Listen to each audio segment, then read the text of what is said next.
ನಾವಿವತ್ತು ರೆಡಿಯಾಗಿ ಮೈಸೂರು ಕಡೆ ಹೋಗೋಣ ಅಂತ ಹೋಗ್ತಾ ಇದ್ದೀವಿ. ಸ್ವಲ್ಪ ಆರಾಮಾಗಿ ಲೇಟಾಗೆ ಬಿಡ್ತಾ ಇದ್ವಿ, 11:30 ಹಂಗಾಗಿತ್ತು.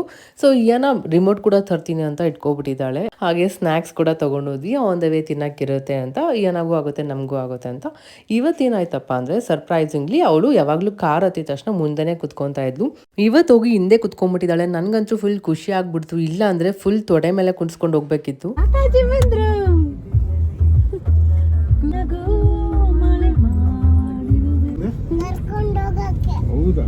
ಮೆಟ್ರೋ ಸ್ಟೇಷನ್ ಹತ್ರ ಅತ್ತೆ ಮಾವ ಕೂಡ ಬಂದಿದ್ರು. ಸೊ ಹಾಗೆ ಅವರು ಸೌತೆಕಾಯಿ ಮತ್ತು ಒಂದಷ್ಟು ಫ್ರೂಟ್ಸ್ನ ಕೂಡ ತೊಗೊಂಬಂದಿದ್ರು.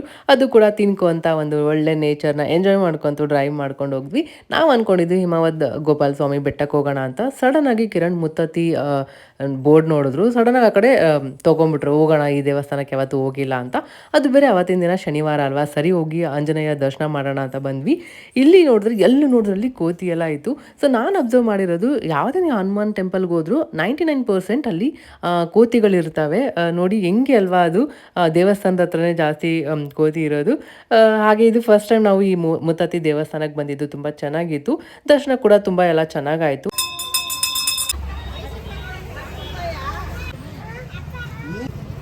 ದರ್ಶನ ಮಾಡ್ಕೊಂಡು ಆಚೆ ಬಂದ್ವಿ. ಅಲ್ಲೇ ಒಂದಷ್ಟು ಮಂಡಕ್ಕಿ ಎಲ್ಲ ಇತ್ತು, ತೊಗೊಂಡು ಇನ್ನು ಅಲ್ಲಿ ನೀರೆಲ್ಲ ಐತಲ್ಲ ಹೋಗ್ಬಿಟ್ಟು ಬರೋಣ ಅಂತ ಹೋಗ್ತಾ ಇದ್ರೆ ಫುಲ್ ವಾಸನೆ ಬರ್ತಾ ಇತ್ತು. ಅಲ್ಲೆಲ್ಲ ಕುರಿ ಕೋಳಿ ಎಲ್ಲ ಇಟ್ಟಿರ್ತಾರಲ್ಲ, ಸೊ ಏನಾಗಿ ವಾಸನೆ ಅಂತ ಇದ್ಲು. ಸೊ ಹಾಗೆ ಇಲ್ಲಿ ತುಂಬ ಅಂದರೆ ತುಂಬ ನೀರು ಫ್ಲೋ ಆಗ್ತಾಯಿತ್ತು, ಎಷ್ಟೊಂದು ನೀರಿತ್ತು. ಅಲ್ಲಿ ಒಂದಷ್ಟು ಜನ ಆಟ ಕೂಡ ಆಡ್ತಾಯಿದ್ರು ನೀರಲ್ಲೆಲ್ಲ.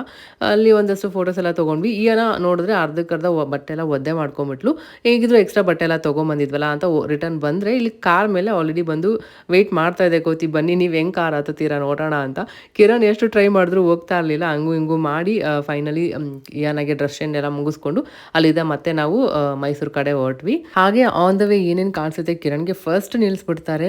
ಅಲ್ಲಿ ಮಾವಿನಕಾಯಿ ಕಾಣಿಸ್ತು ಅಂತ ನಿಲ್ಸಿದ್ರು, ತೋತಾಪುರಿ ಮತ್ತು ಸೇಬೆಕಾಯಿ ಏನು ಕಾಣಿಸಿದ್ರು ನಿಲ್ಲಿಸ್ಬಿಡ್ತಾರೆ. ಹಾಗೆ ತಲೆ ನೋವ್ತಾಯಿತ್ತು ಅಂತ ಸಾಯಂಕಾಲ ಟೀ ಕೂಡ ಕುಡ್ಕೊಂಡ್ವಿ. ಮಧ್ಯಾಹ್ನ ಊಟ ಆಗಿಲ್ಲ ಅಂತ ಲೈಟಾಗಿ ಊಟ ಮುಗಿಸ್ಕೊಂಡು ಮತ್ತೆ ನಮ್ಮ ಜರ್ನಿನ ಸ್ಟಾರ್ಟ್ ಮಾಡಿದ್ವಿ.